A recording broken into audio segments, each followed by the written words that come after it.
Man. Today is Friday, March 4th, 2016, and this is a personal video response for you. This is an unlisted video, but hey, I'm quite happy to make it public if you like. It seems that you have a problem with reading replies. It seems that you don't bother reading them at all. I read through your comments under my video on this thread here, which was started by Demon1K, and I saw your comments there and I replied to your comments. Jeremiah Sturk 2 days ago. Actually, it is very easy to debunk DASA. Okay, so let's look at the points that I replied to. You said it is very easy to debunk DASA. 1. He claims the Sun increases in size at an 11-degree angle to a 66-degree angle from 32 miles in diameter to 3001.41 miles in diameter between around 7 AM to 1 PM. I never said that at all. You have completely misunderstood what I said, and in fact I did try to make it clear that I was not talking about the physical size. I am talking about the angular size. I specifically made the point that the Sun was not 3,000 miles in angular diameter. You need to understand that angular diameter is not the same as physical size. They are two completely different things. Go back and watch the video again, and this time listen carefully. Tell me, word for word, what I said from 8 minutes 36 to 8 minutes 50 in my video. This is why many flat earthers believe the earth is flat. Poor comprehension and listening skills. You also said, the problem he has with this is the Sun itself does not change size. However, it does change in size due to perspective. Many have proven that the Sun from the horizon is smaller than at its zenith. Well, I agree with your first sentence. The Sun itself does not change size. That is correct. But you are wrong about the Sun changing its apparent size due to perspective. No, it does not, just as my images show it does not.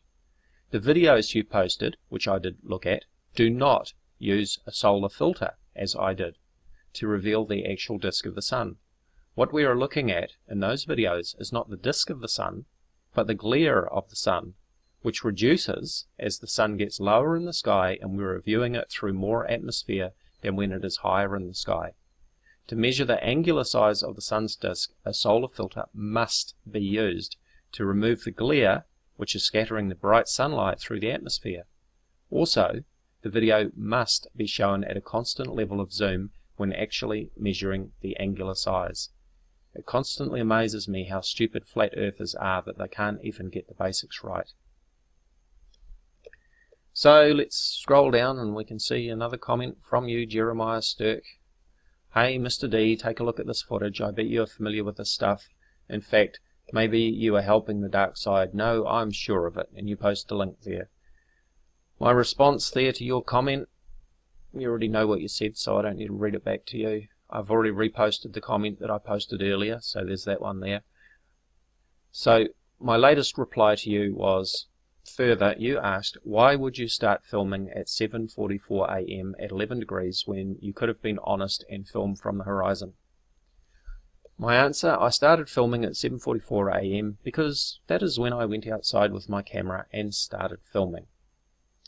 I went outside to put the rubbish out and I saw that the Sun was fairly low in the sky and it was a clear sky, there weren't any clouds about, so I thought I'd grab my camera and start filming while it was low, and then I'd come out later on and film the Sun when it was higher. Okay, back to here.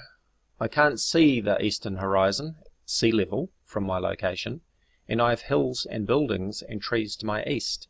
I would have to drive at least 20 minutes away from my location to get a clear view of the eastern sea level horizon.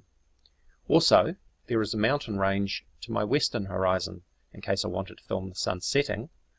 I have never been to the west coast and seen the sunset over the sea, but I might have an opportunity in about 2 weeks' time, so I might try that. It makes little difference though for the purpose of this exercise, because regardless of whether I start filming the Sun from the horizon, the fact remains that the angular size of the Sun should change from when the Sun is at 11 degrees to when it is at 66 degrees, but it doesn't. You can't get around that simple fact. Now try it for yourself and do it properly as I did. Like I said, you need to use a suitable solar filter so that you are only seeing the disk of the sun and not the glare of the sun. When we look at the sun in the sky with our naked eyes or a zoomed out camera, what we are seeing is mostly glare. We are not seeing the disk of the sun because the disk of the sun is too bright to be seen. We're seeing the bright sunlight scattering through the atmosphere, and you need to use a suitable solar filter so that you can see the actual disk of the sun, as I did in my video. Also, you need to make sure that you are using a consistent zoom.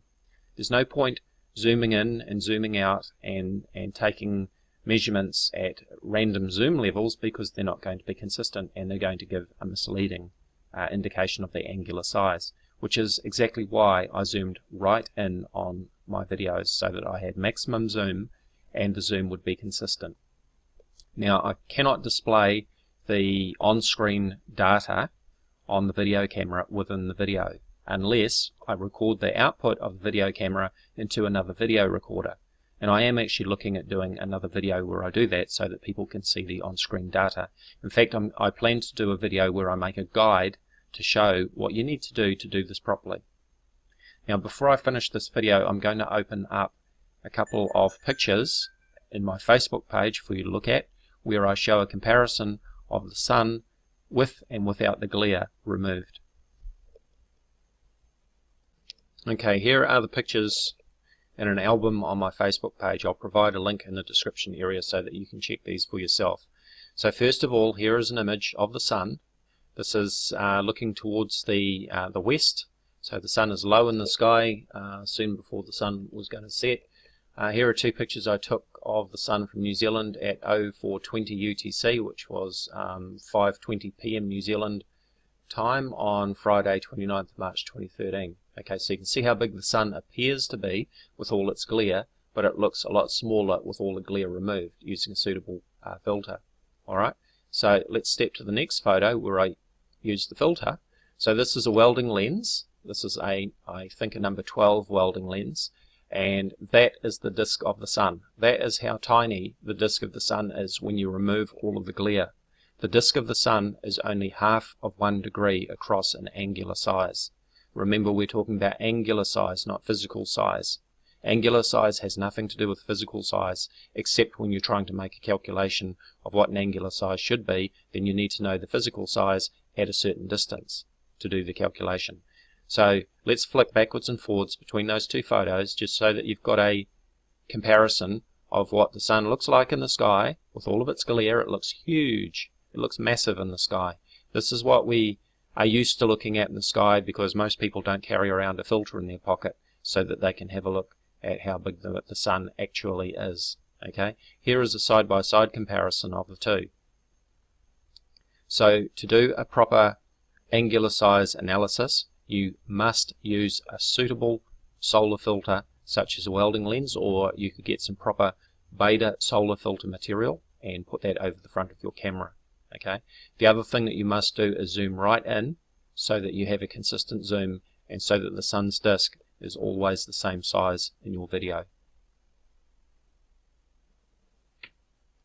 Now, next time you post a comment, Jeremiah Sturk, I would appreciate it if you actually read the replies so that I don't have to make a video to read them back to you, because apparently you can't read my replies for yourself. I'm tempted to make this a public video as an example of how flat earthers cannot follow simple replies and reasoning and logic. It seems to be a common theme. Hello, Jeremiah Sturk. This is Dazza the cameraman. Today is Friday, March 4th, 2016, and this is a personal video response for you. This is an unlisted video, but hey, I'm quite happy to make it public if you like. It seems that you have a problem with reading replies. It seems that you don't bother reading them at all. I read through your comments under my video on this thread here, which was started by Demon1K, and I saw your comments there and I replied to your comments. Jeremiah Sturk 2 days ago. Actually, it is very easy to debunk Dazza. Okay, so let's look at the points that I replied to. You said it is very easy to debunk Dazza. 1. He claims the sun increases in size at an 11 degree angle to a 66 degree angle, from 32 miles in diameter to 3001.41 miles in diameter between around 7 AM to 1 PM. I never said that at all. You have completely misunderstood what I said, and in fact I did try to make it clear that I was not talking about the physical size. I'm talking about the angular size. I specifically made the point that the Sun was not 3,000 miles in angular diameter.